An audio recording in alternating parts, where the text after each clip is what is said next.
Kelompok kedua adalah Monera. Kita lihat ciri dari kelompok Monera ini. Yang pertama bersifat uniselular atau satu sel. Yang kedua bersifat prokaryotik, yaitu organisme yang belum mempunyai membran inti atau karioteta. Yang ketiga, semua anggota kelompok ini mempunyai dinding sel. Dapat bersifat autotrof atau heterotrof. Dan karakter yang terakhir, yang kelima, yaitu kosmopolit atau hidup pada semua jenis habitat.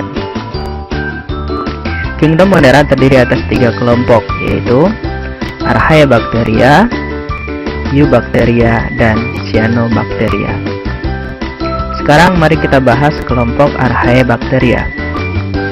Archaea berasal dari kata archaeon yang berarti kuno, dan bakteria yang artinya bakteri.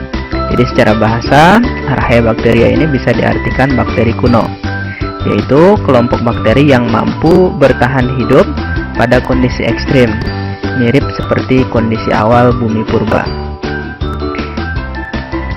Baik, di sini saya akan sajikan tabel dari kelompok Archaebacteria.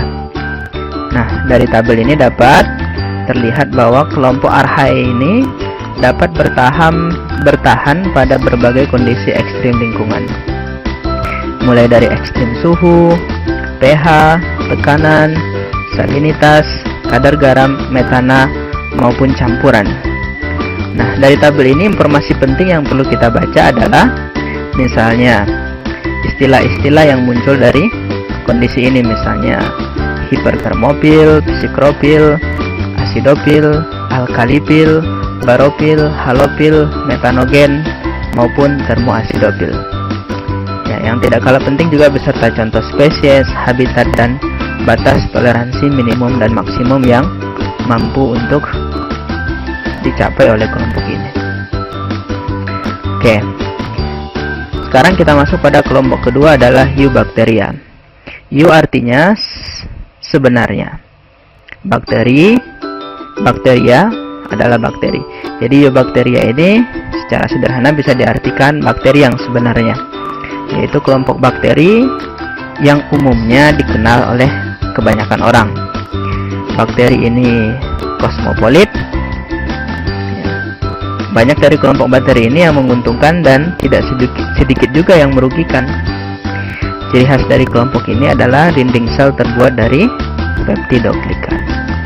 Nah, sekarang kita lihat bentuk-bentuk dari sel bakteri ini. Bentuk sel bakteri ini bervariasi. Ada yang kokus atau bulat. Nah, yang kokus bulat juga berdasarkan susunan atau rangkaiannya juga bervariasi. Ada yang disebut Diplococcus, Streptococcus, ya, Diplococcus 22, Streptococcus seperti rantai, Tetracoccus 44, Sarkina seperti kubus, dan Staphylococcus seperti tumpukan buah anggur, ya, atau tumpukan sel. Yang kedua adalah bentuk basil atau batang.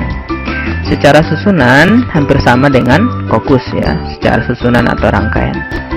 Yang ketiga adalah bentuk vibrio atau koma, ya, bentuk spiral dan spiroseta. Selanjutnya kita bahas tentang bakteri gram positif dan gram negatif.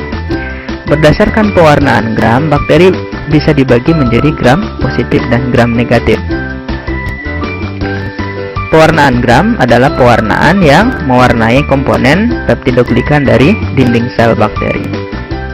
Nah, jika selesai diwarnai dengan menggunakan pewarnaan gram, maka kita akan melihat di bawah mikroskop ini ada 2 jenis warna bakteri.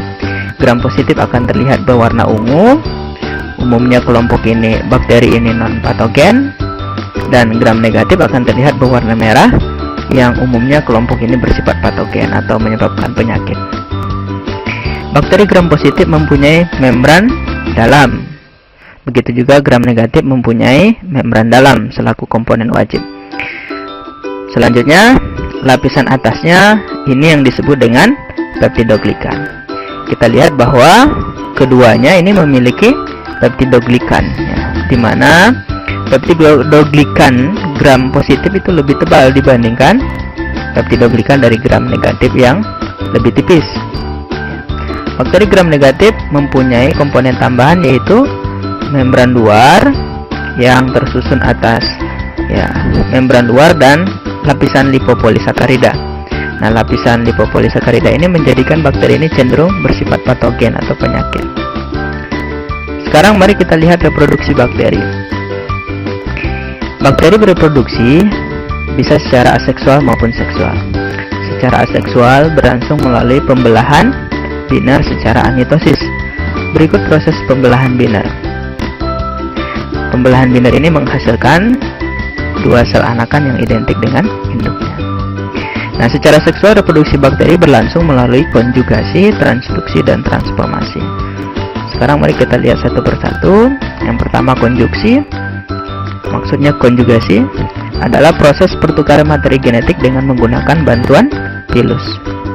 Ya, yang kedua transduksi adalah proses pertukaran materi genetik dengan menggunakan bantuan virus. Dan yang ketiga adalah transformasi, yaitu masuknya naked DNA atau DNA tanpa penutup ke dalam satu bakteri. Ketiga reproduksi generatif ini itu menciptakan keanekaragaman genetik yang baru bagi bakteri. Ya, terakhir kita masuk kelompok cyanobacteria. Cyanobacteria adalah kelompok alga biru hijau atau yang lebih dikenal dengan ganggang lendir. Ya, mempunyai pigmen klorofil dan pikosyanin sehingga mampu berfotosintesis. Mempunyai 3 jenis sel, yaitu heterokista, ya, akinet, dan beosit. Bereproduksi secara vegetatif dengan pembelahan binar, fragmentasi, dan spora. Nah, dari ketiga jenis sel yang dimiliki oleh cyanobacteria ini, heterokista berfungsi untuk mengikat nitrogen, beosit untuk fotosintesis, akinet untuk pertahanan diri. Nah, ini yang disebut dengan beosit, heterokista, dan akinet.